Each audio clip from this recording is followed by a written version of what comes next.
Now, our next guest has had us singing along to his songs for over 40 years, if you can believe it. Wow. And you might also remember that aside from being a singer-songwriter, Bryan Adams is a dab hand behind the camera too, photographing our first ever body story shoot a few years ago. I still love that photograph every time I see it. It's absolutely wonderful. Before we chat to him, here's a reminder of why everything he does it for us. Oh! Please welcome Bryan Adams.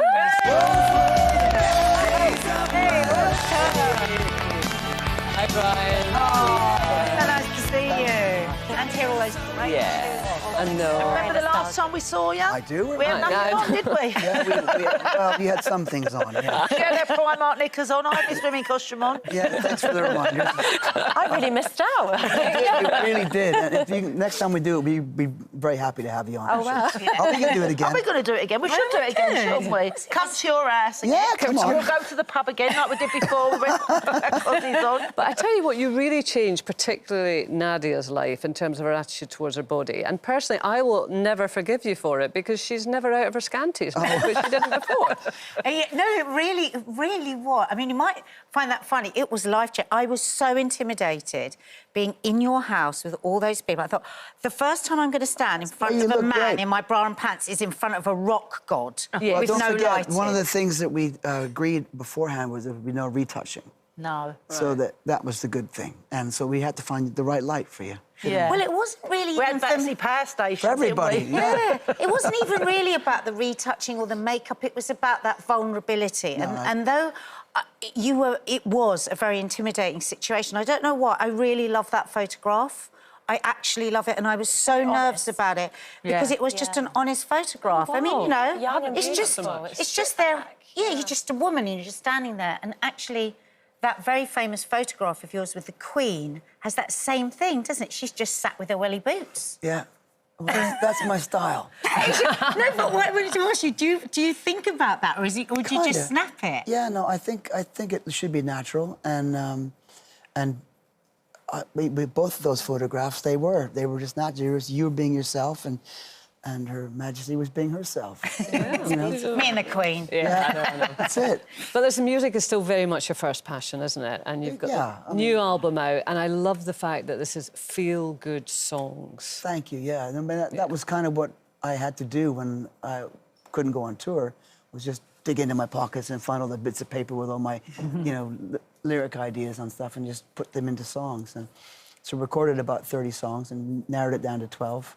And that was what I did for the whole time I was... Because there's a real sense of freedom in that album, you know, because we lost that kind of act of being spontaneous, didn't we, in the lockdown? Yeah, and what's nice is going out and playing gigs now, which is what I'm on tour here in the UK. You see everybody really happy to be back out of their flats and their houses. You know, it's special. It's really, you can sense the jubilation of no longer being confined. Yeah. And the latest single came out last night. These are the moments that make up my life. We've got a little clip. Hang on, here we go. The moments that make up my life.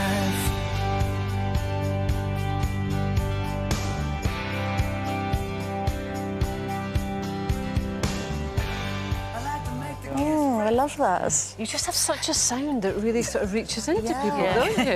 I think also the whole album, I feel like this human connection. Are you an optimistic person? It feels like a lot of optimism in the lyrics. Yeah, no, I am very optimistic.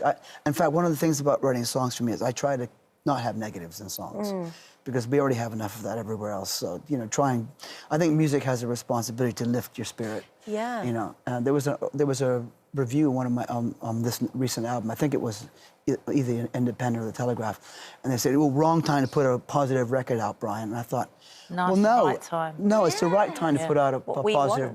We need music to lift our spirits, and that's why we have musicians.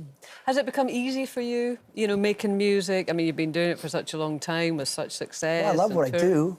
You know, it's really hard to not do it. Yeah. And do you think you're having to work harder now that you're getting a bit older? Hey, well, it's getting a bit harder getting out of the chair. I was trying to put that in a nice way, but there you go. Well, occasionally the back gives out a little bit, you know. No, it's all right. But do you think through the music then, what? through this music, do you think you found the secret to happiness then? There isn't like one secret to happiness. It's about lots of little things. And I think that's what I think, and that's what this new song is about. It's about that there isn't just, there isn't one thing you're going to get that's going to go, oh, now I'm happy. It's about collecting all the little things that make up your life. Exactly. If you were happy all the time, what would happiness mean? It would be meaningless. It's moments. It's grabbed. moments. And you're off on tour, and you have two daughters. I do. You were a late starter. I was 50 when I had my first daughter. Yeah. And her name is Bunny. Oh, cute. I like that. Because she was born Easter Friday. Nice. And I've got Lula, the 9-year-old. And did they come and see you when you were on Oh, tour? yeah, they were at the Albert Hall the other night. were they? Yeah. It was great having them there. So what have they brought to your life? Everything, you know. Don't, because you're going to get me all mushy. I know, yeah. Oh, we love You're mushy. smart. Get mushy. Well, no, it's how can you explain anything better than children? Yeah. It's just such a beautiful thing. It makes you reflect on yourself and remind you where you came from, and how important it is to bring that to the grandparents, because they see something else, you know. Yeah. All that. Yeah. They get embarrassed when you sing. Oh, I'm not allowed to sing. Oh, really? Don't you love that about I am kids? the most embarrassing dad, without a doubt. Oh, well, I don't think so. So listen, the tour is ongoing. You're in London this week. You did 3 gigs in the Royal Albert Hall this week, which were sort of based on your albums, but you're off on a nationwide tour now, yeah? Correct, yeah. I'm going to be all over the place. I'm not even lift them off, because we'll be here for the interview. Yeah. But, yeah, lots of dates until the end of July. Working Right. hard. Yeah. And the kids will be there going, oh, Dad, he's No, at it they again. love being on the road, because they get to muck around and, run around and find the tents and, Yeah. undo all the drawers and... Oh, that's cool. Yeah.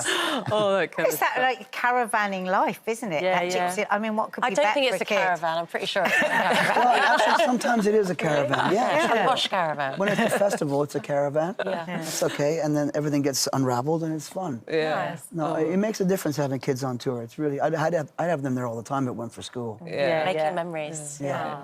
Well, Brian, listen, it's been lovely to have you here. The new album I is love so the show. happy. It's It great hurts. having you on here. Thank I like listening to everything beforehand. It's like, get me in the stuff. Oh dear, embarrassing.